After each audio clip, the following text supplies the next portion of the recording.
Bonsoir à toutes et à tous. Merci d'être avec nous, merci de votre fidélité. On se retrouve désormais le jeudi soir, juste après le journal à 21h30. Merci à vous tous de nous suivre. Vous pouvez nous suivre également sur Twitter, CF Débat, et puis sur Facebook, CF Débat. Enfin, ça fait débat sur Facebook, voilà, j'inverse.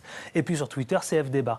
Allez, pour en parler, vous savez, c'est une émission d'actualité, d'analyse, de décryptage. On va aussi, parfois aussi, de polémique. Et on va tenter de comprendre tout cela. Et bien, au sommaire de cette émission, l'actu qui a marqué la semaine. Allez, c'est parti. Dans cette première partie de cette émission, au Sénégal, eh bien, vous savez, Macky Sall qui soutient Hollande. Ça se passe ici même. Faut-il intervenir en Syrie? On en parle. La France reste mobilisée pour sanctionner l'usage des armes chimiques. A-t-elle raison? On en parle dans Ça fait débat. Au Mali, formation d'un nouveau gouvernement. La gestion, la rébellion et la crise. On en parle, un nouveau gouvernement et la formation de ce nouveau gouvernement qui fait déjà polémique au sein de l'opposition. Troisième sujet qui a retenu notre attention, les Jeux de la francophonie. Quels enjeux, quel rôle, polémique aussi, là aussi, avec Kerry James, ça fait sourire notre ami Jean-Claude Chikaya, on en parlera, et puis le contrôle du dopage, on parlera d'impunité, d'injustice, d'inégalité. Et on parlera du film événement. Eh bien, je veux parler du majordome. S'agit-il ici là du film de la rentrée, d'un film événement au point même où cela fasse pleurer qui? Barack Obama, le président des États-Unis. Est-ce que c'est pas un bon comédien finalement lui aussi? Bon allez, j'en parlerai tout à l'heure. Et en deuxième partie de cette émission, eh bien nous recevons dans cet ouvrage, eh bien, monsieur Jean-Luc Pedouzi. Il est le diplomate français, il est co-auteur. Je reviendrai à Tombouctou. Eh bien, aux éditions XL, on le reçoit tout à l'heure en seconde partie de cette émission. Vous le savez, le dicton n'a pas changé. Ça fait débat, c'est maintenant et en toute liberté d'expression. C'est parti. Et bientôt cette émission, vous allez la retrouver désormais sur la TNT, sur la chaîne numéro 23. On vous dira précisément, on vous dira tout. Vous le saurez tout dans les prochains jours. Gabriel Mbarga, bonjour. Bonjour Adil. Journaliste plus que jamais. Oui. Tu as manqué à ta rentrée la semaine dernière. Mais j'ai travaillé sur Quel le est ton terrain. motif d'absence, cher ami? J'étais au Cameroun et j'ai fait le plein de l'actualité là-bas. Surtout, c'est un pays qui commence... c'est un pays qui, de par sa stabilité, joue un rôle de plus en plus... Le plein d'actualité ou le plein de convivialité? Parce que c'est... Les deux. Gabi, C'est pas mal, non, parce que moi, quand on me dit j'ai fait le plein de travail à l'Afrique sous le soleil, tout ça, j'ai toujours une interrogation forte. C'est ce que je raconte à tout le monde, moi aussi. Bravo à qui? Bravo, il démarre fort. En tout cas, journaliste à Télésud, Gabriel Mbarga. Face à lui, eh bien, l'incontournable Hakim Melouli, il est acteur politique au sein du Parti socialiste. Voilà, c'est bien cela? C'est Alors pas vous, que avez ça. fait quoi? Vous avez fait le plein de soleil ou le plein de... Non mais ça, vous avez fait bronzer. Ah, je sais pas, moi je me pose des questions. Vous êtes rentré de vacances chaque ou quoi, fois, parce que tout le monde me dit il faut être clair, Akli. Et donc je préfère bronzer, comme ça au moins la clarté elle n'est pas aussi évidente. Il est en forme, cet Hakim Melouli. À ses côtés aussi également, le récurrent, celui qu'on voit en permanence ici même dans Ça fait débat, il s'appelle Jean-Claude Chikaya. Il est le porte-parole de Devoir de Mémoire. Aussi, c'est un acteur politique, c'est un faiseur d'opinion, un leader d'opinion. C'est vrai qu'on te retrouve partout. J'essaye. T'es un vrai lobbyiste. Peut-être pas, mais j'essaye de dire partout ce que je moi, pense. je considère. Jean-Claude Chikaya, bonsoir. Récurrent, j'ai cru que tu allais le qualifier de spontex, tu vois, comme c'est un peu Jean-Claude. C'est Non. une éponge politique, mais pas spontex quand même. Absolument pas. Pas la gratter, Allez. un truc. Hein. Messieurs, c'est parti pour cette première émission où nous allons parler de cette intervention armée ou non, d'accord, en Syrie. On parle que de ça en ce moment, la Syrie. On s'y intéresse pourquoi plus particulièrement? Parce que nous aussi, ici même dans Ça fait débat, eh bien on a ce regard qui est africain avec tous les dirigeants africains, notamment Macky Sall, qui soutient François Hollande, le président français. Avant d'en parler, avant de décrypter l'actualité concernant les dirigeants africains, faut-il se ranger ou pas? Eh bien, nous allons lancer le premier sujet. S'il y en a un, on m'a dit qu'il n'y a pas de premier sujet. Donc, écoutez, visiblement, il y a un petit problème technique. On va démarrer sans sujet. Messieurs, ma première question. La France reste mobilisée pour sanctionner l'usage des armes chimiques. A-t-elle raison? Gabriel Mbarga. Bon, est-ce que la France a raison? La France est dans sa politique. Il n'y a pas un pays qui a raison et un autre qui a tort. Ce sont des enjeux politiques, géopolitiques, des enjeux géostratégiques même, parce que la question syrienne est complexe. La France est partie un petit peu vite, au devant. Ça vous pensez? Oui. Pourquoi? Parce qu'elle voulait suivre Barack Obama? Il a même précédé un petit peu Barack Obama, François Hollande. Je pense qu'il s'est... Avec la question malienne, l'actualité internationale semble lui avoir donné une envergure, une étoffe. Il y a cet aspect-là, mais il y a probablement que des ennemis. Alors, je suis d'accord avec toi, c'est bien beau d'avoir cette étoffe-là. François Hollande, c'est bien beau d'avoir cette étoffe-là, Gabriel Mbarga. Mais tu le sais, ici, c'est sans langue de bois. Et tu le sais très bien, notre volonté et notre liberté de ton. C'est ce que je ne comprends pas. Elle est bien jolie, cette étoffe. Mais est-ce qu'il a l'étoffe, justement, alors qu'on a le sentiment qu'il ne maîtrise pas du tout le sujet concernant la situation en Syrie?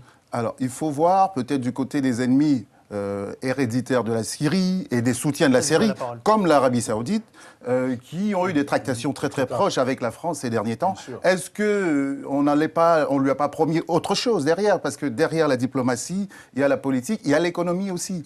La France a besoin de liquidités en ce moment. Les liquidités se trouvent peut-être du côté des ennemis de la Syrie, dans ces petits émirats-là, où le business se passe, où les affaires se passent. Décryptage intéressant. Tout de suite, il vient de lancer le sujet, c'est très intéressant. Là, son décryptage et son analyse, elle est intéressante. Derrière ce trame, en tous les cas, l'économie. Hakim Melouli, ensuite Jean-Claude Chikaya. Bien sûr, on le voit bien. Et puis, et l'ONU dans tout ça. Vous dites, bon, je pense qu'il a voulu aussi se repositionner dans le concert international pour les États-Unis par rapport à l'OTAN, un certain nombre de choses, parce que c'est vrai qu'il avait peut-être besoin de ça pour effectivement avoir ses aides. Comme il l'a dit, on ne va pas revenir sur ce qui est dit. Mais vous avez dit qu'il n'y avait pas de sujet pour présenter le soutien de Macky Sall. Je crois que c'est parce que ce n'est pas un sujet. Parce qu'au moment où Macky Sall vient apporter son soutien, on est sur le recul, puisque aujourd'hui, d'ailleurs, la proposition de la Russie qui demande à ce qu'on détruise les armes chimiques, ce qui d'ailleurs dans le monde, on pourrait détruire partout, pas que en Syrie, ce qui serait peut-être bien qu'il y ait une résolution qu'on détruise un peu partout. Et on voit bien qu'il y a un recul. Alors ce qui est drôle, c'est que j'ai vu aujourd'hui que les rebelles annoncent qu'ils ne sont pas d'accord avec la proposition russe. Donc est-ce que les rebelles utiliseraient des armes chimiques et qu'ils ne voudraient pas qu'elles soient détruites? Il y a beaucoup d'interrogations. Donc on voit bien qu'on connaît que c'est plus complexe que ça n'y paraît. S'ils ne sont pas d'accord, c'est parce que les frappes militaires les intéressaient. Voilà. Ils savent que la diplomatie perd du temps. Voilà. D'accord, mais non, mais ils savent que la diplomatie perd du temps, sauf que la diplomatie ne perd jamais du temps, puisque de toute façon, à un moment ou à un autre, il faut passer à la diplomatie et à la politique pour installer une démocratie. Donc je ne vois pas où est la perte de temps. Et si eux, ils pensent que c'est une perte de temps, les gens me disent qu'effectivement, non, mais je connais l'argument. Ça fait longtemps que ça dure. Si ça dure depuis longtemps, c'est qu'il y a aussi des gens qui instrumentalisent, parce qu'on ne peut pas croire que c'est tout blanc, tout noir. Moi, j'ai aucune sympathie pour Assad. Je veux dire, c'est un dictateur, il ne peut plus rester au pouvoir. Ma question à moi, c'est quelle transition, avec qui et pourquoi faire? C'est ça qui intéresse les Syriens. En fait, et c'est ce qui intéresse la stabilité du territoire. Parce que si on enlève des gens pour mettre d'autres gens, et que l'on crée, parce qu'il y a aussi un problème interreligieux dans ce territoire, dans ce secteur-là. Et donc, il ne faudrait pas rajouter de la cacophonie à la cacophonie. Alors là, je vais être un peu polémiste. Finalement, Jean-Claude Chikaya, Macky Sall, le président sénégalais, est-ce qu'il a eu raison de soutenir François Hollande? Moi, je pense que c'est un souci. Est-ce que c'est pas se griller un peu là? Il s'est pas un peu grillé? Non, moi, je pense qu'il ne se grille pas. C'est tout à fait pesé. C'est un soutien géostratégique par rapport à la situation géographique. Mais pas seulement, mais économique, et lié aussi à des menaces aussi djihadistes ou islamistes qui pourraient donc se porter un peu plus près du Sénégal. Et sur la Syrie, pour revenir à Hollande, c'est vrai qu'il a peut-être fait preuve de trop de précipitation sur le plan de la diplomatie internationale. Et là, il est obligé de freiner. Donc on ne sait pas si c'est un recul ou une reculade ou autre. Mais il faut savoir que tout le monde... Si ça avait été une stratégie... Si ça avait été une stratégie... Là, le problème ce qu'on n'a pas comme élément, c'est si ça a été une stratégie pour amener à une meilleure négociation, on peut dire que ça a porté ses fruits. Après, ça peut être aussi une précipitation. Et moi, comme il a dit Gabi, je crois qu'effectivement, il y a eu, parce qu'il a reçu justement une semaine avant le ministre des Affaires étrangères d'Arabie Saoudite. Vous êtes lié à une amitié tout de suite, là, non, Gabi, maintenant non, mais c'est important. Il avait reçu ici l'Arabie Saoudite. Donc, qu'est-ce qu'il y a eu? Parce que une action militaire arrange un certain nombre de choses, et puis c'est paradoxal, c'est-à-dire qu'on va installer en l'occurrence, si on y va, c'est pour installer d'autres personnes, sinon ça sert à rien d'y aller, parce qu'on dit, c'est pas pour l'enlever. Alors on y va, pourquoi faire? Non, mais je finis. Messieurs, on va installer je vous laisse finir. Mais attendez, messieurs, il faut quand même aussi... Et ça arrange l'Arabie Saoudite et le Qatar. Vous connaissez quand même l'émission, et il faut qu'on avance aussi, parce qu'il y a plein d'autres sujets sur lesquels j'aimerais aussi m'étaler. Je veux parler de... Tu t'étales tant que tu veux. Il est terrible, il est en forme. Hein. Il est très en forme, très en forme. Messieurs, les dirigeants africains doivent-ils... Finalement, la question, elle est un peu comment dirais-je... provocatrice peut-être sur la façon dont je l'amène. Est-ce qu'ils ont tort, à tort ou à raison, doivent-ils s'exprimer, les dirigeants, les chefs d'État africains, concernant la situation en Syrie? Gabriel Mbarga. Les pays africains, ils pratiquent la diplomatie de papa. C'est-à-dire qu'on ne se prononce pas sur des sujets diplomatiques par rapport à des intérêts propres, mais par rapport aux intérêts d'un pays tutélaire, derrière tutélaire, on entend bien des mots qui font un petit peu mal par rapport à l'histoire. Quand Je sens que vous allez provoquer, vous, des réactions. Quand Macky Sall se prononce en faveur de la position française, il se prononce en faveur d'une position qui elle-même est encore floue et n'est pas maîtrisée. Parce qu'en ce moment, François Hollande est en train de louvoyer. C'est la preuve même que les Africains se prononcent par rapport à leur tuteur. Ça, c'est de un. Maintenant, est-ce qu'il a des intérêts propres qui sont souvent très, très minces, très égoïstes? Vous savez que le Sénégal s'est rapproché beaucoup des États-Unis ces derniers temps. Vous le savez, à travers tout un ensemble de soutiens américains. Donc, il essaye, sur une question internationale, de se réconcilier avec la France, qui est l'allié traditionnel du Sénégal. Et pour le coup, sur la Syrie. Donc, il est en train de le voyer en espérant que les positions françaises et américaines vont se réunir et finalement, il va retrouver ces deux papas. Les Africains, quelquefois sur les questions internationales comme celle-là, parfois même, il faut observer, parce que ce sont des questions souvent qui ne nous concernent pas. Nous ne servons que de rallier au moment de voter à l'ONU. Et c'est ça. Messieurs, l'Afrique, les dirigeants africains doivent-ils se ranger derrière la France massivement, derrière les Américains? Oui, non? Jean-Claude Chikaya? Moi, j'aurais bien voulu, puisqu'on parle de l'Afrique, qu'on puisse parler d'une opinion, mais en plus encore une décision et d'un positionnement de l'Union africaine qui n'existe pas. On pourrait dire la même chose de l'Union européenne. C'est pour ça que la vision tutélaire, je suis d'accord, mais j'y mettrai un bémol. Le Sénégal ou autre pays africain n'est pas le seul à être soumis à une tutelle française ou américaine sur le plan géostratégique et géopolitique. Il faut se prononcer par rapport à soi-même. Mais d'abord, il faut peut-être rappeler ce qui se passe en Syrie. Qu'est-ce qui se passe en Syrie? Il n'y a pas de concorde en Europe et dans d'autres pays sur l'intervention ou non en Syrie. Enfin, Clément Lely, on passe au second sujet. Là-dessus, Gabi a raison. C'est vrai qu'il se prononce à la papa. Et parce qu'on a une organisation africaine, l'organisation africaine. S'il voulait se prononcer Macky Sall, et s'il était dans une logique de l'Afrique, une stratégie africaine qui effectivement... On peut dire la même chose d'Hollande. Non, mais attends, sur la différence d'appréciation de l'Union européenne. Il n'a pas tort. On peut dire la même chose. C'est vrai qu'il n'a pas tort. Mais on n'a pas le même poids, il faut remettre aussi les choses dans leur contexte. Certes, mais si tu fais pas preuve de protagonisme, Hollande, il ne le fait pas. Hollande joue une stratégie par rapport à un repositionnement avec les États-Unis, parce que quand il a été élu de gauche, on s'est dit que ça va être une distance avec les États-Unis par rapport à l'historique. Il faut tout remettre dans leur contexte. Donc à un moment donné, il rejoint un positionnement, il a peut-être besoin de soutien pour des actions économiques, etc. Mais lui, Macky Sall, là, il joue comme il le dit à la marge. Et donc s'il voulait un soutien, le soutien qu'il va avoir le plus rapide, c'est les pays environnants. Donc il aurait pu, avant de se prononcer, parce que s'il se prononce individuellement, c'est qu'il n'y a pas eu de débat avant. Il aurait pu au moins essayer qu'il y ait une concertation au niveau de l'UE. C'est-à-dire qu'à un moment donné, il faut que les pays africains, s'ils veulent s'émanciper, il faut qu'ils changent leur logique. Aujourd'hui, après Hollande, il a été aussi débattre avec l'Europe. Il a essayé de convaincre après, même s'il a pris position. Macky Sall, il n'a même pas essayé de prendre contact avec les États-Unis et la France, les États-Unis et la France s'affranchissent de l'Union européenne, s'affranchissent de l'ONU. Donc là, sur une vision et un positionnement commun sur le plan continental. Alors moi, je dirais pas que ça franchisse. Je pensais que qu'ils ont pensé que l'Europe suivrait. Et parce que quand ils ont vu aussi, parce que je pense qu'ils se sont mis avant le téléphone, Cameroun avait essayé de suivre, c'est son peuple qui n'a pas voulu. Donc je crois qu'il y a eu une erreur d'appréciation parce que je pense qu'à un moment donné, quand certains... alors que là, on sait très bien qu'en Afrique, c'est plus complexe. S'il vous plaît, Gabriel, et on passe au second sujet. La question de fond n'est pas qu'il y a une position unie africaine. La question est que les pays africains apprennent à prendre des décisions par rapport à leurs intérêts propres. Exactement. Ça, c'est de un. Quand la France est au devant, vous savez, les Occidentaux, ils se retrouvent toujours. Vous avez remarqué ? Si la France va être en guerre, vous ne verrez pas l'Union européenne la condamner. Ils se retrouvent toujours dans leurs intérêts. Toujours. N'ayez aucun doute là-dessus. Mais nous, pour lire une situation, il faut d'abord comprendre ce qui se passe. Qu'est-ce qui se passe en Syrie? Voilà une guerre qui dure maintenant depuis 30 mois entre un régime qui était là, qui était soutenu par les mêmes qui sont en train de vouloir l'écarter aujourd'hui, qui est combattu par une armée hétéroclite dont on ne sait pas très bien quels sont les ressorts et d'où lui vient les financements.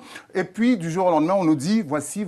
L'Afrique là-dedans, dans son regard par rapport à la géopolitique mondiale, elle-même, elle est souvent sujette, comme la Syrie aujourd'hui. Demain, il y a un pays qui sera au Conseil de sécurité. D'ailleurs, je vous propose un sujet pour la semaine prochaine. Voilà le vice-président kényan.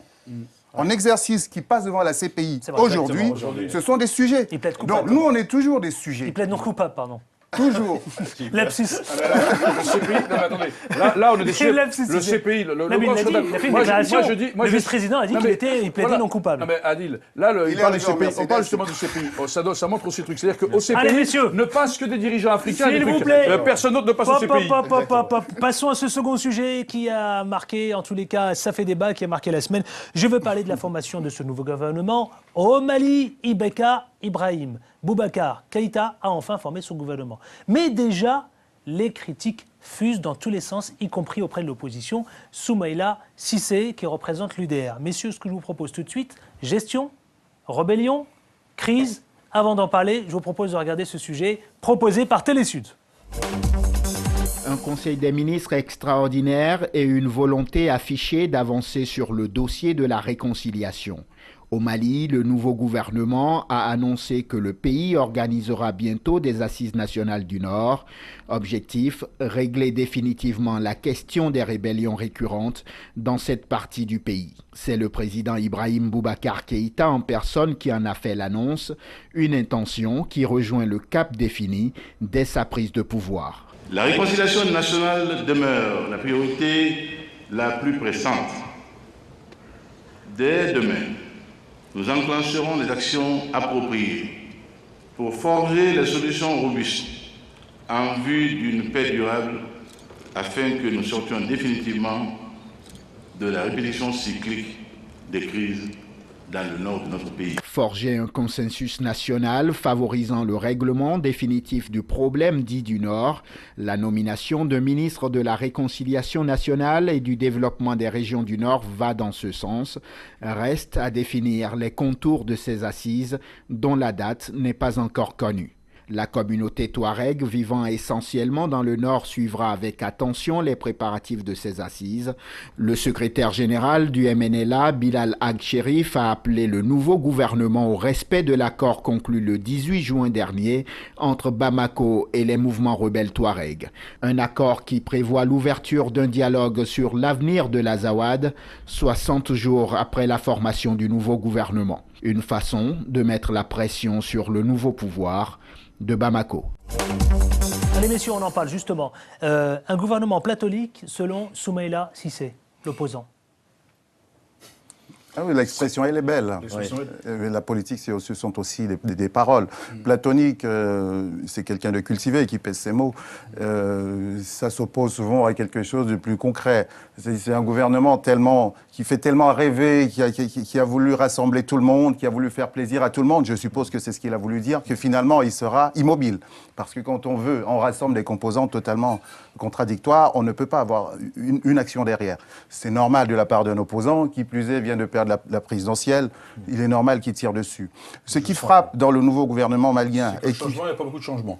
Voilà, c'est ce qui frappe dans le nouveau gouvernement malien, et qui est très commenté dans la presse malienne, qui fait quand même autorité sur les questions qui la concernent directement, c'est le retour des anciens. D'ailleurs, ils leur ont donné un très joli nom, ils les appellent les sarcophages. Ceux qui étaient ministres déjà il y a une vingtaine d'années sous le président Konaré. C'est quelqu'un qui a travaillé dans une ONG dans le Nord à l'époque. C'est quelqu'un qui est, comme d'ailleurs le président en exercice élu, et donc ils se connaissent depuis cette époque-là. Et donc je crois que si on veut travailler à la réconciliation, on ne le fait pas avec ses amis, on le fait avec des gens qui partagent d'autres choses. Et en plus, c'est une personne qui a effectivement un très gros réseau, très influent. Vous félicitez vous êtes en train de nous faire comprendre que vous félicitez le bon choix qui est fait par Ibeka. Parce que justement, il va pouvoir diriger la diplomatie malienne. Adil, je ne dis pas ça. Moi, je suis là pour essayer de donner des éléments pour que les gens puissent comprendre et décoder. Après, un gouvernement, on le juge sur ses actes et pas sur son histoire. Je crois que les gens ont le droit de changer parce qu'à l'époque, c'est ce que je disais, si on avait suivi les raisonnements de tout le monde, l'ANC, Nelson Mandela, personne n'aurait jamais parlé avec lui puisqu'il était l'ANC était dans une des organisations terroristes. C'est-à-dire à l'époque, quand l'Algérie les finançait, on l'attaquait sur ses financements parce qu'on disait on finance les organisations terroristes et d'autres pays l'ont soutenu. Et qu'est-ce qui est devenu Nelson Mandela? C'est devenu quand même le prix Nobel de la paix, c'est devenu une personnalité. Donc je dis que pour le ministre des Affaires étrangères, il faut aussi lui laisser les défis pour relever les défis. Laisser démontrer. Jean-Claude Chikaya. Ce qu'on peut dire sur le gouvernement, certains Maliens peuvent se dire, et on l'entend, une partie de la presse aussi l'exprime, tout ça pour ça. Ils ont pas l'impression de revoir une équipe. Il ne faut pas que ça repose sur une seule personne, Jean-Claude. Non, je parle d'équipe. C'est une équipe, des personnes qui connaissent déjà, mais il y a quand même des poids lourds nouveaux à l'intérieur. Mais comme ça a été dit tout à l'heure, et tu l'as dit, vous l'avez dit tous les deux assez justement, c'est un gouvernement de réconciliation. Donc à l'intérieur du gouvernement, il y a aussi l'expression représentative des conciliations, des réconciliations à opérer. Donc est-ce que les Maliens se retrouvent, après tous les peuples du monde ne se retrouvent pas toujours dans le gouvernement, mais est-ce qu'ils se retrouvent représentés dans le gouvernement actuel? C'était ma dernière question, effectivement. Est-ce que la formation de ce gouvernement, est-ce qu'il finalement il n'est pas le reflet, est-il le reflet de ce nouveau Mali? Gabriel. Quand on forme un gouvernement dans un moment aussi sensible de l'histoire d'un pays, on essaye l'équilibre. On peut imaginer que ceux qui ont accompagné le Mali dans cette élection ultra rapide sont quand même aussi derrière, parce qu'on leur a présenté des gages. Ils ont dû vérifier les équilibres, parce que ce nouveau président malien, c'est vrai qu'il a été élu, mais c'est vrai qu'il est très redevable à ceux qui ont organisé cette élection, et notamment la France. Donc quand on met un ministre issu de, entre guillemets, la rébellion aux affaires étrangères, c'est un poste très important et très sensible. C'est un gage vis-à-vis de l'étranger. C'est aussi, pour revenir sur ce que disait mon confrère tout à l'heure, c'est aussi parce qu'ils estiment qu'il est la personne, le maillon sur lequel on peut s'appuyer pour dialoguer avec le Nord et les pays voisins, parce qu'on sait très bien que cette rébellion tirait sa force de l'extérieur. Allez, justement, on poursuit le débat tout à l'heure avec notre invité. Notre invité concernant cet ouvrage qui s'appelle « Je reviendrai à Tombouctou » aux éditions XL, et il s'agit de M. Jean-Luc Pedouzi dans une poignée de minutes.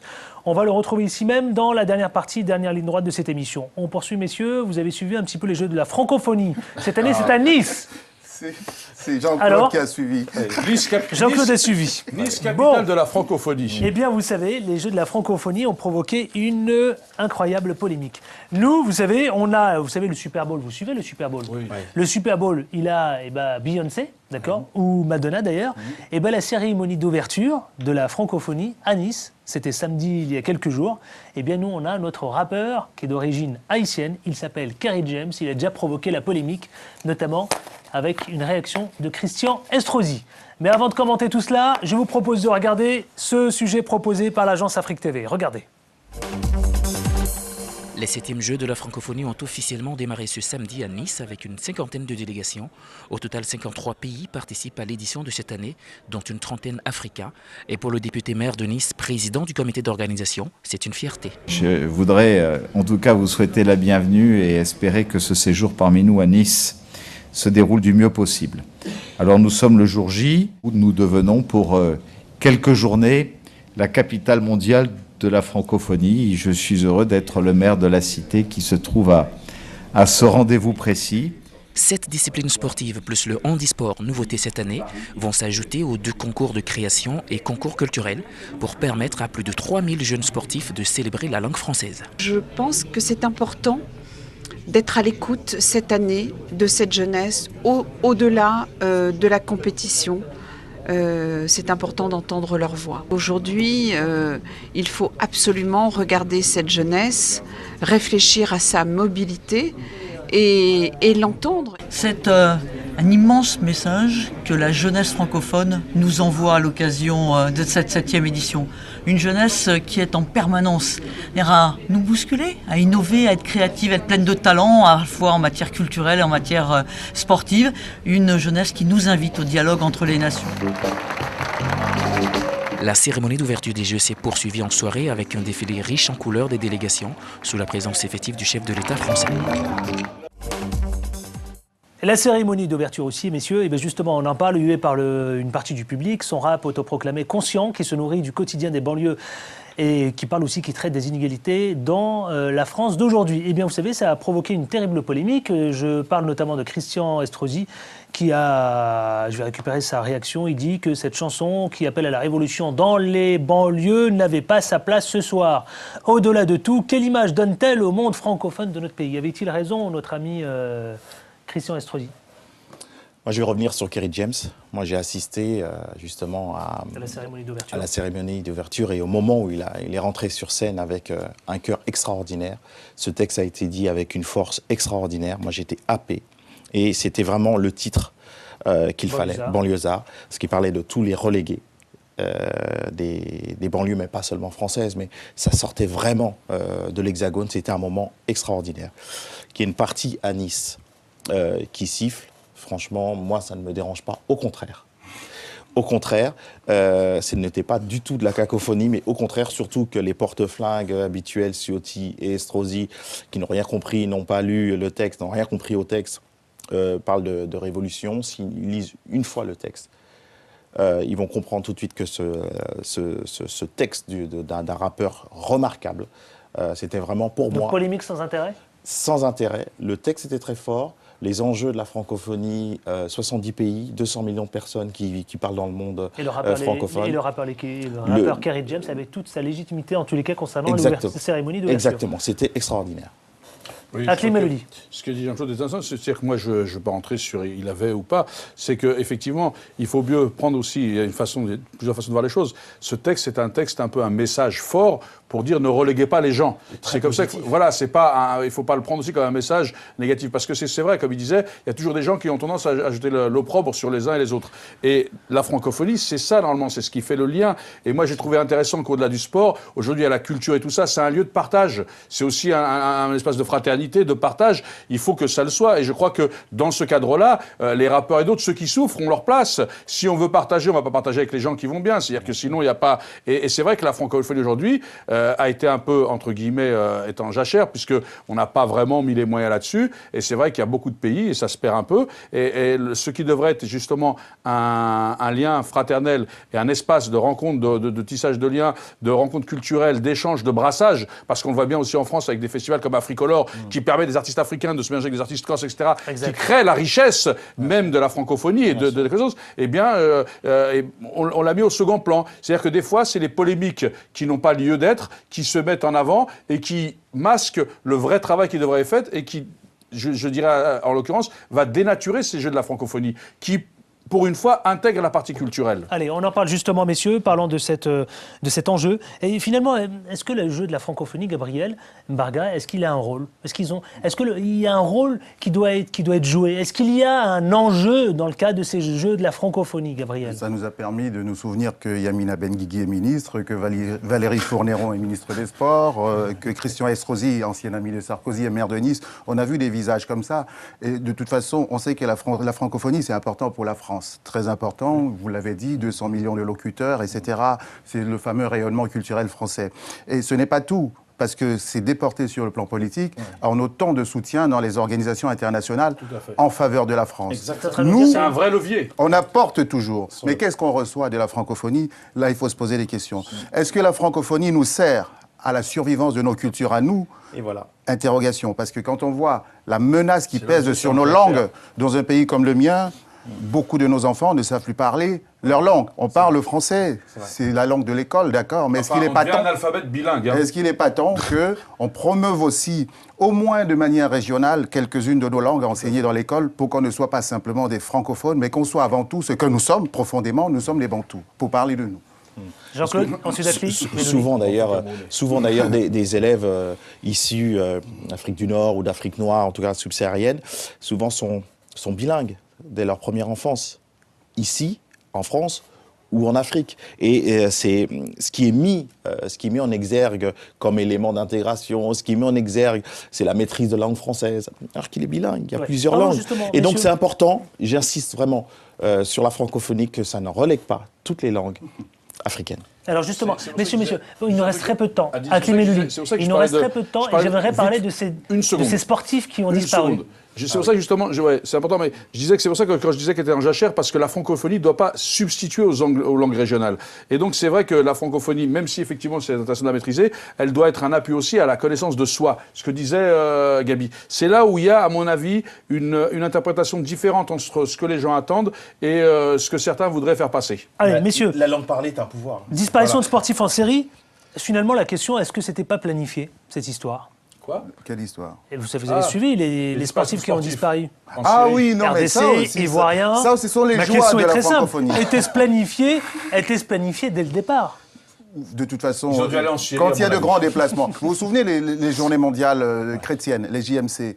il y a des gens qui arrivent du monde entier et qui se perdent dans la nature. Quand il y a des mouvements de masse comme ça, de pays où les jeunesses étouffent parce qu'il n'y a pas de redistribution, quand elles ont l'occasion de sortir souvent, on assiste à ce genre. Dans la nature. On assiste à ce genre de spectacle. Ça doit être de très bons sportifs sur le marathon et les courses de fond, puisque en l'occurrence, en France, il faut être très fort dans le marathon, la course de haie. Allez, on va finir cette première partie d'émission, messieurs Gabriel Acli et enfin Jean-Claude Chicaya avec Le Majordome, le film événement de la rentrée. On en parle, on a réussi justement, enfin des équipes sont allées rencontrer le fameux acteur.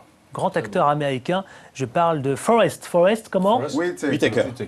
Oh, putain, mais vous avez une culture cinématographique en plus. En tous les cas, sur le plateau du film Majordome, il y avait le gratin du cinéma américain. Donc c'est difficile de le rater. Allez, je vous propose d'écouter cette courte interview et on se retrouve pour en parler ici, même dans Ça fait débat. Tell me about what brought you to this picture. Why did you want to do it, and what do you want people to get and understand from it? I mean, this is an amazing story about a butler who served 8 presidents in the White House, and we get to see the movement of the country and the times through his eyes and through his love of his family, his wife, and his relationship with his son. So it's a very special and unique opportunity. I think Lee Daniels is a really talented filmmaker, you know. So to put those two things together, this project and Lee Daniels, and then the opportunity to work with Oprah, because we had wanted to work together before, it's evident that it's something that I would be so happy to get a chance to do. Is there a particular challenge when you play somebody who was it's based on true event and true characters, does that add a layer of complication and a challenge for you, or on the other hand, you didn't meet the real character and try to create your own? Yeah, I didn't meet him. I did talk to his family. I mean, I talked to his son. I talked to people who work with him. I did study some of the photos of him and his recordings and stuff. But ultimately, it's inspired by him. So I had the freedom to be able to create a character that represented this man and represented many men and women who would be in this particular position. And so I try to do that while still honoring his family and honoring the people that know that the story is based on Eugene Allen's life. What do you think a director like Lee Daniels bring to a movie like this? Why is he so unique? I think that Lee looks to the rawness of authentic moments, you know, and I think that this movie, in all its rawness, I mean, it has a sentimentality that I think Lee would elevate to just truly living in the truth at all times. I think it's a great balance, putting the two things together. What needs to happen so we go beyond that? I mean, we've made a lot of progresses. You know, it's not as bad from the 20s to the 50s. But what do you think needs to happen to get to the next level of oneness and love? Oneness, yeah. I think that's the key. At the bottom core of the issue of being whole and being able to feel one, that you don't have to deprive others in order to live, and that you can live away from fear, is at a core issue that has to be addressed in the end, or it'll never change, you know. But I think in the beginning, I think people have to be vigilant and at least speak, because I think in the beginning, acknowledgement and saying where you feel and what you stand is a big part of it. That's a big part of healing, you know. And then we can move from that affirmation or that to understanding. And then when we move into the space of understanding, then we can move into a place of compassion, you know. And from that, we can move into possibly forgiveness. Certainly, we can move into love after we move into forgiveness. And so it's a question of starting the process. And I think the first part of the process is acknowledgement of self, and saying, hey, I'm here. And you know what? We all deserve certain rights, and we all deserve to live a good quality of life, you know. Justement, hein, je crois que tout est résumé là. Hein. Finalement, l'acteur dit tout. Hein. Ouais. Et c'est vrai qu'ici, dans les coulisses, Jean-Claude Chicaya m'interpellait en disant effectivement, je devrais en parler à mes élèves. C'est vrai, c'est une très bonne idée. Film bouleversant. Oui. Pour une personne, comme je le disais tout à l'heure, qui vient de Jupiter ou ailleurs, ou qui ne s'intéresse pas à cette histoire. Il s'assoit. Cette histoire, en plus, dans cette histoire, il y a beaucoup d'amour pour son fils, pour le pays, pour sa dignité, sa femme, pour l'amour des hommes, mais toujours avec une grande dignité, on passe de siècle en siècle. Ça parle du mouvement des droits civiques.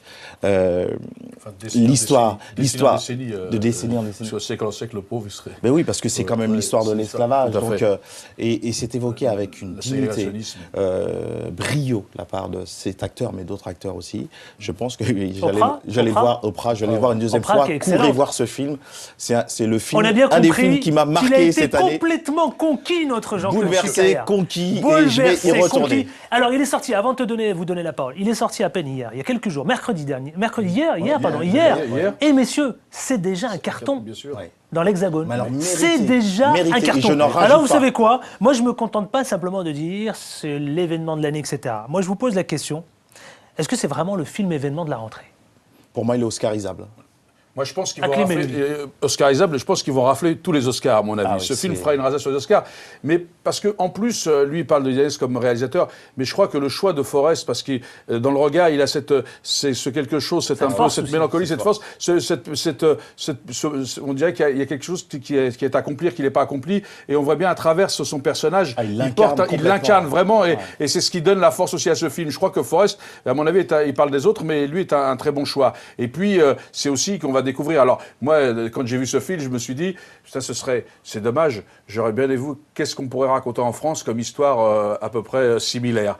Et je me suis dit, il n'y en a peut-être pas à part parler qu'il y avait un jardinier, je ne sais où, perdu. C'est dommage parce que, en même temps, on avait un majordome effectivement à la Maison-Blanche, mais aujourd'hui, on a un président à la Maison-Blanche. Donc, je crois que cette histoire montre un peu, effectivement, comment cette personne. Et puis, on voit à travers tous les présidents le traitement qui a été fait de ces causes-là, de Martin Luther King, les Black Panthers, etc. Le président, et il suit ce combat. Et ça, historiquement, c'est un film qui nous remet dans l'histoire et dans le contexte. La Maison-Blanche construite par des esclaves. Voilà, la Maison-Blanche construite par des esclaves. Oui, c'est vrai. Voilà, c'est ce que je veux dire. Et ça nous permet de retracer tout un fil et c'est dans l'histoire vraie en plus. Gabriel, au point où ce film a fait pleurer le président des États-Unis, Barack Obama. Finalement, on peut se poser la question, est-ce que lui-même c'est pas un bon comédien? Tu ne ressors pas indemne de ce film. Gabriel, tu as pleuré. Je sais pas. C'est pas un peu de cinéma de la part de Barack Obama? Non, vraiment. Allez, vas-y. Le film est sorti dans les salles françaises hier. J'ai pas encore eu l'occasion de le voir. C'est vrai que j'étais affairé à courir après quelques athlètes de manière désespérée. Jusqu'ici, je les ai pas retrouvés. Les gars de la francophonie, ils vont un peu vite. Mais les Américains. Il a pleuré parce qu'il a dit j'aurais pu être majordome. Obama, c'est pour ça. Les Américains, ils sont extraordinaires. Ils ont l'art de régler au cinéma ce qu'ils n'ont pas réglé dans la vraie vie. Tout à fait. Et c'est pour ça que je ne me presse pas encore. Je connais les thématiques, le paradigme américain. Le cinéma, c'est très beau. Ça a fait pleurer le président. On fait une com énorme. En plus... C'est pour ça que je dis, voilà, finalement, que Barack Obama... Franchement, attendez, que Barack Obama pleure après avoir regardé le film, je me pose la question. Je me dis, finalement, est-ce que c'est pas un plan de com, ça aussi? Très bon, c'est ça. La critique est excellente. Le scénario donne déjà envie d'aller voir le film. C'est vrai. Mais je sors du cinéma 5 minutes pour rappeler ce que c'était la ségrégation et que ce majordome qui a vécu une histoire bouleversante, personnelle lui-même. Alors attendez messieurs, avant de conclure, s'il vous plaît. Justement, Martin Luther King, le majordome Martin Luther King, même histoire, même combat? Bien sûr, c'est similaire. Et quand à la fin du film, n'importe quel spectateur, qu'il soit noir ou blanc, femme ou homme, parce qu'il est intéressant aussi, il parle de sa femme, de son fils, enfant, donc femme. À la fin du film, on sait que dans la société américaine, mais aussi ailleurs, les discriminations, ce chemin, ces combats ne sont pas terminés. C'est ça qui est intéressant dans ce film. Parce que justement, il n'y a pas un happy end qui dit oh, ça y est, il y a Obama, il y a eu cette histoire et maintenant tout va mieux. Conclusion, rapidement. C'est-à-dire que à travers le film, on voit comment vivait quelqu'un, justement, dans un contexte de la violence. Comment il le vivait, comment il essayait de sortir de ça, d'avancer, tout en préservant sa femme, son fils. Et c'est là aussi où ça donne... On l'a jamais vu à travers le prisme du vécu. Mais je suis aussi sceptique sur la société américaine. Mais en tous les cas, sur le film, c'est une chose. Et puis, c'est vrai que quand on parle de Martin Luther King, lui était dans un rôle qu'il avait choisi, un combat qu'il avait mené, alors que lui était dans une... Il essayait de fuir. Voilà, c'est ça. Oui, mais c'est exactement. Allez, et alors que lui... Dans son histoire, on ne peut pas s'étaler. Il est sorti, il a été cherché. Gabriel, et enfin on passe à la seconde partie de l'émission. Au cœur de la Maison-Blanche. Au cœur de la Maison-Blanche. Et à travers tous les présidents, on voit comment ça s'est vécu, quoi. Moi, j'ai fait un rêve. J'ai fait un rêve qu'il y a un jour... Voilà notre Martin Luther King, le voici. À l'Élysée, un majordome noir à l'Élysée. Des Black Panthers plus violents dans le truc. Non, ce sont les contradictions de la France. Parce que autant on n'imagine pas un majordome à l'Élysée, même dans nos rêves, à cette époque-là, autant dans la France de ces années-là, il y avait le président du Sénat qui était noir, Gaston Monnerville. Exact. Messieurs, merci à vous. Je remercie Gabriel Mbarga qu'on retrouve la semaine prochaine. Oui. Avec autant de plaisir. Ça a été un grand oui. Hein. On voit que tu es vite. Allez, jeudi prochain, en prime, vite, Hakim Boulili. Merci beaucoup. S'il repart au Cameroun, il ne sera pas là jeudi prochain. Hein. C'est vrai. Merci à très vite, avec autant de plaisir. Et enfin, merci à Jean-Claude Chikaye, avec autant de plaisir. Merci à vous, messieurs. Ne bougez pas, restez avec nous. Puis on retrouve justement tout de suite Jean-Luc Peduzzi, il est diplomate français. Il est surtout aussi co-auteur de Je reviendrai à Tombouctou. On le reçoit maintenant. C'est ici, ça se passe sur Télé Sud et c'est de Ça fait débat. Seconde partie de l'émission de Ça fait débat. Si vous voulez nous retrouver, vous le savez, vous pouvez réagir sur la page Facebook Ça fait débat. Vous êtes de plus en plus nombreux. Je lis attentivement tous vos commentaires. Je vous en remercie. Et puis sur le fameux Twitter CF débat, vous êtes fidèles et je vous en remercie. Dernière ligne droite, nous recevons aujourd'hui Jean-Luc Peduzzi. Il est diplomate français et co-auteur de Je reviendrai à Tombouctou. On veut tout savoir. Merci d'avoir accepté notre invitation. Merci Delphine. Vous allez bien? Ça va très bien, merci. Ça va, vous êtes diplomate? Alors, en fait, je voudrais introduire dès à présent une nuance. Je suis policier, en fait, commissaire divisionnaire de police, mais placé sous statut diplomatique pour les besoins de ma fonction. Mon travail, c'est d'animer la coopération entre le Sénégal et la France en matière de police, de gendarmerie et de protection civile. Auparavant, j'exerçais les mêmes fonctions en Mauritanie et auparavant au Mali. C'est le pays où j'ai connu Chindouk. Chindouk, justement, parlons-en. Un chef touareg témoigne. J'ai lu attentivement votre ouvrage. Merci. Avant d'en parler justement aux éditions XL, d'accord? Oui. Monsieur le commissaire, monsieur le diplomate, d'accord? Vous pouvez m'appeler Jean-Luc si vous voulez. Non, enfin on n'a pas encore... Ou commissaire, c'est comme ça qu'on m'appelle. J'évite d'avoir cette familiarité. Vous avez raison. À la télévision avec mes invités. C'est comme ça qu'on m'appelle en général, voilà. commissaire. Alors, dites-moi, d'abord, première question. Quel est votre regard aujourd'hui? Est-ce que vous trouvez que IBK, le tout nouveau président malien, Ibrahim Boubacar Keïta, se débrouille plutôt bien globalement, y compris avec la nomination de ce nouveau gouvernement?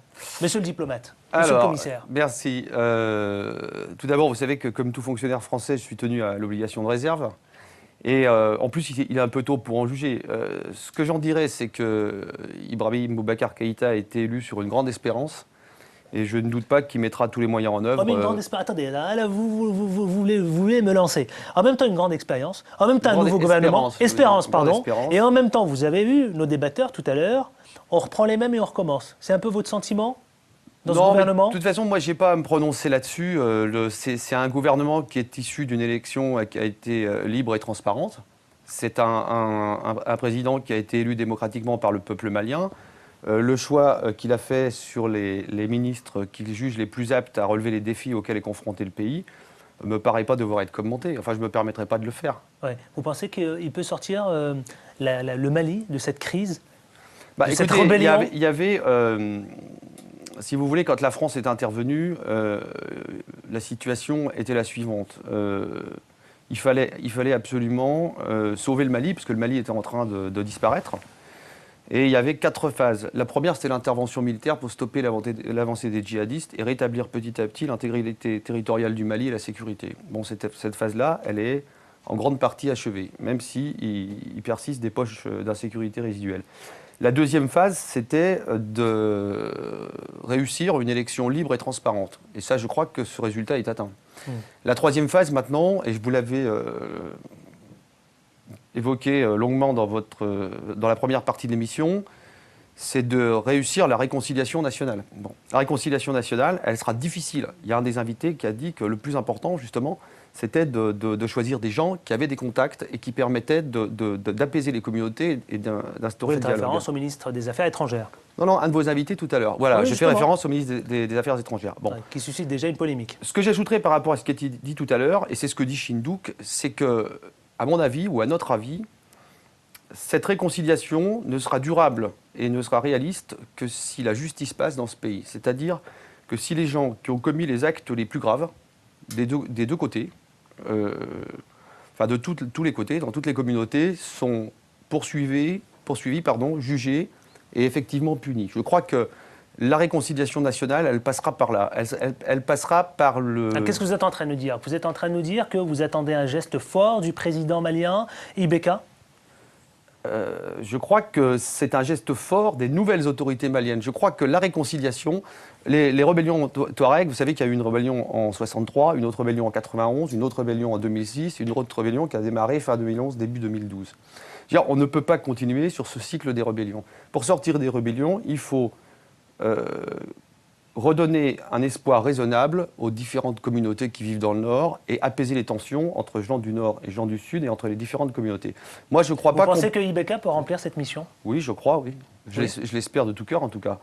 Il en a la stature, l'envergure? C'est un des hommes politiques maliens les plus expérimentés qui soient, à la fois comme parlementaire et à la fois comme haut responsable de l'exécutif. Je pense que toutes les nouvelles composantes de ce nouvel gouvernement malien sont parfaitement conscientes de ces enjeux. Et à titre personnel, là, ce que je dis n'engage que moi, je pense que la justice est vraiment le point, la question sur laquelle il faudra se focaliser. Il faut que les gens qui ont commis les actes les plus graves soient punis. Vous savez, le 24 janvier 2012, quand il y a eu la tuerie d'Aguelok. Alors justement, oui, parlons-en. Vous pensez que récemment, vous savez, il a été promu général. Je veux parler de Sanogo. Sanogo, qui lui-même, certains le qualifient comme décision honteuse. Vous, ça vous fait réagir? Écoutez, non, je ne me permettrai pas de commenter les décisions d'un... Vous venez de nous dire que les gens doivent être condamnés lorsqu'ils ont participé à... C'est pas de ça que je veux parler. Moi, ce dont je veux parler, c'est des affaires qui ont entraîné des massacres, comme l'affaire d'Aguelok, où il y a des militaires maliens qui ont été... assassinés, les mains liées dans le dos, qui ont été égorgés pour certains. On ne peut pas laisser une affaire comme ça impunie. Je crois qu'il faut, en tout cas il faudra que les responsabilités soient éclaircies dans cette affaire, qui a fait quoi, et que les gens qui ont fait des choses comme ça soient punis. C'est ça que je veux dire. Pour le reste, il ne m'appartient pas de juger un général en exercice de l'armée malienne. Alors, monsieur le commissaire, parlons de votre ouvrage, monsieur le diplomate, je reviendrai à Tombouctou. Vous avez coécrit cet ouvrage avec Laurent Saïda Amour, Sindouk Ould Najim. Sindouk Ould Najim, ouais. Sindouk Ould Najim, pardon, et Jean-Luc Pedouzi, vous-même. Comment est née cette histoire à Troyes? Est-ce que vous avez rencontré Sindouk? D'abord, comment s'est faite cette rencontre? D'abord, je connais bien Sindouk, c'est un ami. Sindouk, vous l'avez rencontré comment? Sindouk, je l'ai connu pardon, lorsque j'étais en poste au Mali. Il avait une petite agence de voyage qui s'appelait Sahara Passion. Et il m'a guidé à plusieurs reprises, ma famille et moi, dans les déserts autour de Tombouctou et dans la ville même. On a sympathisé, on a gardé le contact. En avril 2012, il nous a envoyé une photo de lui en tenue traditionnelle touareg, au milieu d'un paysage de neige, avec des sapins couverts de neige. Et il a dit, voilà où je suis arrivé, avec mon épouse. Et nous, ça nous a émus. On lui a répondu. Il a écrit à tous les gens qui connaissaient, tous ses anciens clients, et particulièrement ceux qui étaient devenus des amis. Et en fait, l'idée m'est venue de raconter la crise, ou plutôt les crises, que traverse le Nord Mali depuis l'indépendance, puisque Sindouk a pratiquement l'âge du pays. Le Mali était indépendant le 22 septembre 1960 et Sindouk est né en 1961. Voilà. C'est quoi ce livre? C'est un témoignage? C'est d'abord un témoignage. C'est d'abord un témoignage de quoi? L'histoire d'un chef touareg de la région de Tombouctou qui raconte quoi? Sa perception du désert? Sa perception d'homme du désert? Sa vision du Mali? C'est quoi au juste? Lui, il raconte les crises parce qu'il les a vécues en tant qu'acteur, même en tant que victime, puisqu'il a déjà été exilé une première fois en Mauritanie de 1991 à 1996, au cours de la 3e rébellion Touareg, parce qu'il connaît une grande partie des acteurs de ces événements et qu'il est capable de situer les lieux et les acteurs des événements avec précision. Et ça, je crois que c'est quelque chose qui apporte un éclairage nouveau sur la crise malienne, puisque c'est un Africain qui raconte une crise des crises qui se sont déroulées en Afrique. Et c'est d'ailleurs, moi je pense, un des intérêts de cet ouvrage, c'était de donner la parole à un Touareg qui se définit lui-même comme malien, qui est attaché à l'intégrité territoriale de son pays, et qui n'a pas de désir plus cher que de rester malien et de retourner vivre au Mali.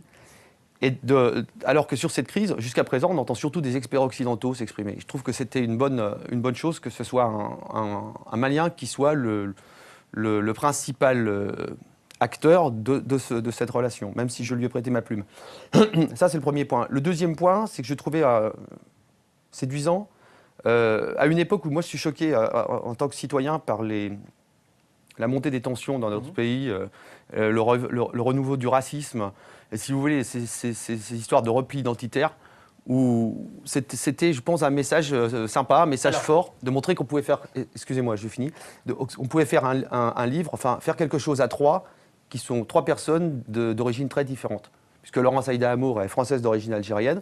Moi, je suis je suis issu de l'immigration aussi, mais je suis français, diplomate et fonctionnaire diplomate, policier en situation diplomatique et fonctionnaire d'autorité. Et Chindouk Ould Najib, un citoyen malien qui est réfugié au Canada. Et je trouve plutôt réussi. C'est plutôt réussi. Merci. En tout cas, c'est un chef-d'œuvre que j'invite à tous celles et ceux qui nous regardent ce soir d'aller se le procurer. Il est très intéressant. Dites-moi, il y a un passage, le chapitre 15, qui m'a interpellé. Et c'est très juste, c'est vrai, les Touaregs de la région de Kidal sont exaspérés de la non-application des engagements du pacte national par le pouvoir central de Bamako. Ma question est très simple. Finalement, c'est vrai qu'on peut avoir l'impression qu'aujourd'hui, le pacte était voué à l'échec dès le départ. Mais vraiment dès le départ. Avant même qu'ils connaissent, si vous voulez, sa mise en œuvre.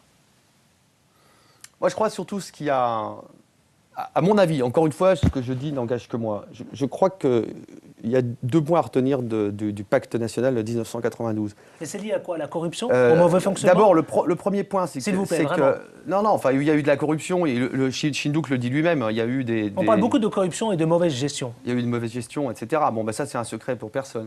Mais je crois que surtout, la principale erreur, ça a été de ne prendre des mesures que pour les 3 régions du Nord, même si elles n'ont pas été appliquées. Et la deuxième erreur, c'était de ne pas réfléchir aux conséquences qu'aurait le fait que les gens du Sud puissent croire qu'il y avait finalement une prime à la rébellion, les mesures ne bénéficiant qu'aux régions du Nord. Et qu'il fallait, en fait, il me semble primordial que ces conséquences soient analysées et méditées pour éviter qu'en 2013, on reproduise les erreurs de 92. Enfin, c'était pas 92, c'est 95 et 96. Le pacte était de 92, mais la rébellion n'était pas finie cette année-là. Et je crois qu'aujourd'hui, un des grands challenges si je peux me permettre une opinion personnelle, un des grands challenges auxquels est confronté le Mali, ça va être de réussir une décentralisation totale, c'est-à-dire pas seulement pour les régions du Nord, pour l'ensemble du pays, de donner aux citoyens l'occasion d'être plus associés aux décisions qui les concernent. Et ça, je suis convaincu que le nouveau président a mis cet objectif sur agenda. Et de donner un espoir concret et raisonnable. Alors, espoir aujourd'hui, reconquête, restauration du Mali, Chindouk et toute sa famille d'ailleurs ont quitté le Mali.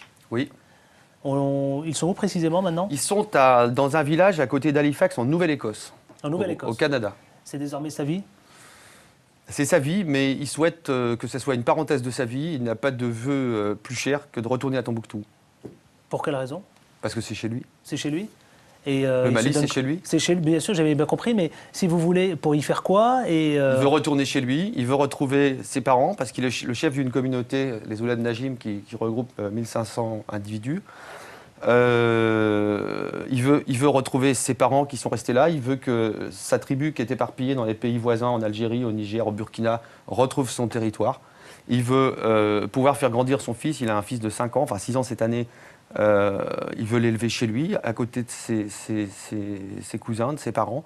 Il veut retrouver ses troupeaux, il veut retrouver son mode de vie. Un mot rapide, s'il vous plaît, avant de clore cette émission et de la fermer, parce qu'on arrive au terme de cette émission. Dites-moi, Jean-Luc Pedouzi, quel est votre regard? Je sais que vous me l'avez rappelé, vous êtes diplomate, commissaire, et que vous êtes soumis à cette réserve. Oui. Les groupes islamistes radicaux au Sahara et au Sahel, on a envie de connaître votre sentiment là-dessus. C'est quoi votre regard concernant ces groupes radicaux? C'est quoi? C'est l'AQMI? C'est Al-Qaïda? Mon premier regard, c'est que... c'est une organisation qui est bien structurée. On a envie de savoir. Je vais vous dire vous l'avez vécu, vous, de près? Je vais vous dire ce que j'en pense. Je pense que c'est une histoire à tiroir, une histoire à épisode. Le non-exercice de la souveraineté de l'État dans le Nord Mali a permis aux trafiquants, dans un premier temps, de s'installer dans le nord du pays. Les trafiquants préparaient le terrain pour les islamistes. Quand Mokhtar Belmokhtar est arrivé au Nord Mali, à la fin des années 90, il était trafiquant de cigarettes, on l'appelait Mister Marlboro, le parrain Marlboro, il était en même temps islamiste. Et le vide laissé par l'absence de présence de l'État a permis à des groupes d'origines diverses de venir s'agglomérer là, de vivre sur les trafics, ensuite sur les prises d'otages. Et finalement, le fond du problème, c'est pas tellement quel groupe est là ou quel groupe est pas là. Vous avez des gens d'AQMI, vous avez des gens du Mujao, vous avez des gens d'Ansardine, du mouvement fondé par Yad Akrali. Mais ces gens-là n'ont fait que prendre une place qui était vide. Et je crois qu'un des enjeux de la reconstruction de ce pays ça sera de redonner à l'État sa place dans l'ensemble de l'espace national. Je reviendrai à Tombouctou, c'est le titre de cet ouvrage, un chef Touareg témoigne, il s'agit du témoignage très poignant, très fort, il s'appelle Chindouk Ouldm Najim, c'est bien cela, coécrit avec Laurent Saïda Amour et vous-même Jean-Luc Pedouzi, vous êtes diplomate et commissaire. Merci infiniment d'être passé dans Ça fait débat, et bien n'hésitez pas, merci à vous. N'hésitez pas à réagir, vous le savez dans la page Facebook Ça fait débat, je voulais vous faire subir le 5 secondes, le 10 secondes en 5 secondes. Enfin, même, j'y perds maintenant. C'est notre propre chronique dans Ça fait débat. Et vous savez, j'en perds. Voilà, les 5 questions en 10 secondes. On n'a plus du tout le temps. Il faut qu'on rende l'antenne. C'est comme ça. Eh bien, écoutez, n'hésitez pas à réagir sur la page Facebook Ça fait débat. Et puis sur Twitter, c'est F débat. À la semaine prochaine, avec autant de plaisir. Ciao, ciao.